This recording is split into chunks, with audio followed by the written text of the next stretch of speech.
ఇక డాక్టర్ గారు మోకాళ్ళ నొప్పులని చాలామంది బాధపడుతుంటారండి. నాకు తెలిసినంత వరకు వాళ్ళు వెయిట్ ఎక్కువ ఉన్నప్పుడు మోకాళ్ళ నొప్పులు వస్తాయేమో అనుకుంటాను నేను. ఎందుకంటే మాకు తెలిసిన వాళ్ళు ఉన్నారు చుట్టాలు మచిలీపట్నం. అది వాళ్ళకి ఏంటంటే మోకాళ్ళ నొప్పులు ఎందుకు వచ్చాయని చూస్తే వెయిట్ ఎక్కువ ఉండేవారు.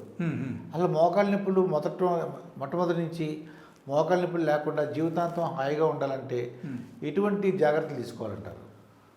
It's very interesting question. మోకాళ్ళ నొప్పులు యా, నార్మల్గా ఒకరికి ఏజ్ వచ్చేసరికి వాళ్ళకు 100% మోకాలు నొప్పి రావడం అవకాశం ఉంది. ఓకే, బట్ అక్కడ మనము ఇక్కడ చూడాల్సిన విషయం ఏంటంటే మన బాడీలో సెల్యులార్ లెవెల్ మనకు ఎట్లా ఉంది అన్నమాట.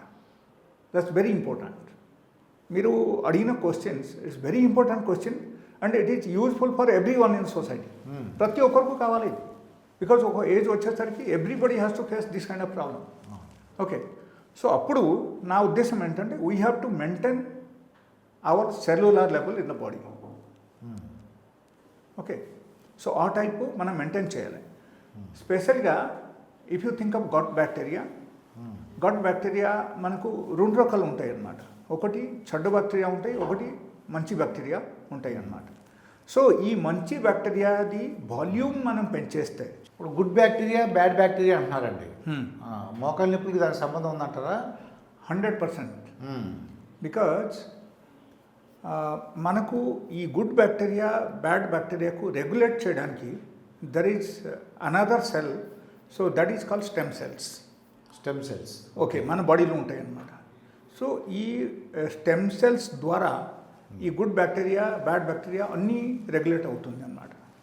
సో ఈ స్టెమ్ సెల్స్కు మీరు ఇన్ కేస్ కంప్లీట్లీ మీరు స్ట్రెంథెన్ చేశారంటే, లేకపోతే మీరు as long as age is concern మీరు మెయింటైన్ చేశారంటే మీకు నార్మల్గా యాక్చువల్లీ మోకాలు నొప్పి రానే రాదు. ఎంత ఏజ్ అయినా సరే కూడా మీకు మోకాలు నొప్పి రావు. ఓకే, కొంతమంది ఇప్పుడు చెప్తారు ఏంటంటే like once you are coming to 60+ or 50+, you are getting joint pains and అప్పుడు ఏమవుతుందంటే గుజ్జు అరిగిపోతుంది అని చెప్పడం. ఓకే, ఇది అన్నీ జరుగుతుంది. బట్ అరిగిపోయిన తర్వాత అప్పుడు మీరు ఎట్లా కేర్ తీసుకుంటే అది పనికిరాదు. మీరు ముందే కేర్ తీసుకోవాలి. ముందే జాగ్రత్త పడితే మీకు అంతవరకు వెళ్ళొద్దు అనమాట. ఓకే, అది ఒకటి. రెండోది, ఒకరికి సపోజ్ అరిగిపోయింది, మోకాలు నొప్పి వచ్చేసింది, వాళ్ళకు మోకాళ్ళు గుజ్జులు అరిగిపోయి అండ్ కంప్లీట్గా వాళ్ళకు చాలా సివియర్ పెయిన్ వస్తుందంటే I have a good medicine, only one single medicine. So they can use that medicine, they can maintain themself. Okay, so వాళ్ళకు ఫర్దర్గా ఇంకో డ్యామేజ్ అక్కడ జరగదు అండ్ కార్టిలేజ్ డ్రై అవ్వదు and they can maintain the happy life without any pain. Okay, ఆ type medicines కూడా నా clinic వచ్చి తీసుకోవచ్చు. So that is a unique medicine prepared by me and ఎవరైనా సరే వాళ్ళు తీసుకోవచ్చు. మొట్టమొదటి నుంచి జాగ్రత్తలు తీసుకోవాలి. ఒకవేళ వస్తే మాత్రం మిమ్మల్ని సంప్రదిస్తే మాత్రం తగ్గిపోవడానికి అవకాశం. And coming to this stem cells, like ప్రతి ఒక్కరికి క్వశ్చన్ ఏముంటుందంటే అక్కడ like how to regenerate the stem cells in the body. Okay, ఆ టైప్ ఉంటుంది ప్రతి ఒక్కరికి. అందుకే ఈ విషయం పబ్లిక్ నాలెడ్జ్ కోసం మాత్రం చెప్తున్నాను. ఒకరు ముందే జాగ్రత్త పడ్డారనుకో, suppose let's say at the age of 30 years నుంచి వాళ్ళు సపోజ్ జాగ్రత్త పడ్డారంటే వాళ్ళకు మోకాలు నొప్పి రావు అసలు.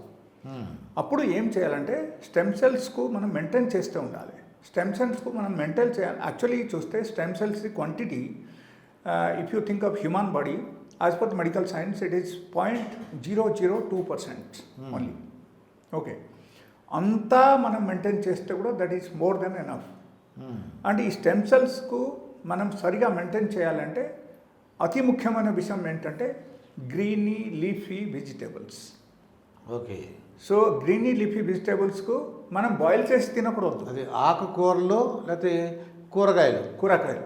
Okay, so anything which is in the colour is green. So from there we get the chlorophylls and those chlorophylls are helpful for all these purpose అన్నమాట. ఈ మోకాళ్ళ నొప్పులు తగ్గాలంటే కూరగాయలు ఎక్కువ వాడాలి, అలాగే ఆకుకూర కూడా వాడాలి. అక్కడ కొంతమంది ఈ విషయం చెప్పేసరికి కొంతమంది ఏం చేస్తారంటే, సార్ మేము కూరగాయలు తింటున్నాం కదా, ఆకుకూరలు రోజు తింటున్నాం మేము అని చెప్తారు. బట్ అక్కడ డిఫరెన్స్ ఎక్కడ ఉంది అంటే మనం అది బాయిల్ చేసి తీసుకోకూడదు. That is the actually minus point. అక్కడ బాయిల్ చేసి మీరు ఓకే కర్రీ అద్వైతే మీరు ఆకుకూరలు తయారు చేసి మీరు తింటున్నారు, దట్ ఈస్ ఫ్రై తయారు చేసి తింటున్నారు, fine, everything is fine. That is for your sake of fulfil the stomach, sake of tongue taste, మీరు అది తీసుకోండి. బట్ ఎక్కడ మనకు ఏమవుతుందంటే మనకు డీజనరేషన్ రావకూడదు అని అనుకుంటే, మన బాడీలో డీజనరేషన్ రావకూడదు, లేకపోతే మనకు మోకాలు నొప్పి ఇన్ ఫ్యూచర్ రావకూడదు, మనకు గుజ్జు అరిగిపోకూడదు, ఇది అన్నీ మనం ఆలోచిస్తే అప్పుడు then this stem cells is the main source which we can consume on daily basis. And daily బేసిస్లో మనం అది మెయింటైన్ చేస్తే ఉంటే మనకి ఇన్ ఫ్యూచర్ బాగుంటుంది. సో అప్పుడు మీరు ఏం చేయాలంటే కొత్తిమీర juice, okay, and green grass, wheat grass juice అది మీరు తీసుకోవచ్చు, గ్రీన్ గ్రాస్ జ్యూస్ కూడా తీసుకోవచ్చు. అండ్ దాంతోపాటు లైక్ గ్రీన్ ఆపిల్ మీరు తినొచ్చు, గ్రీన్ ఆపిల్ జ్యూస్ చేసి తీసుకోవచ్చు. Anything which is in the colour it is green, okay.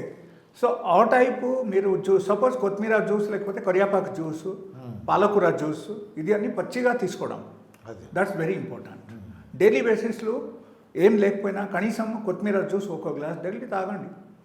2 కట్టలు కొత్తిమీర తీసుకోండి, ఆ రూట్స్ అన్ని కట్ చేసేయండి, బాగా కడిగేసి మీరు జ్యూస్ తయారు చేసి తాగండి. కావాలంటే దానిలో కొంచెం little bit of black salt మీరు యూజ్ చేయొచ్చు, no problem, for the sake of taste. Okay, you can use the black salt అక్కడ.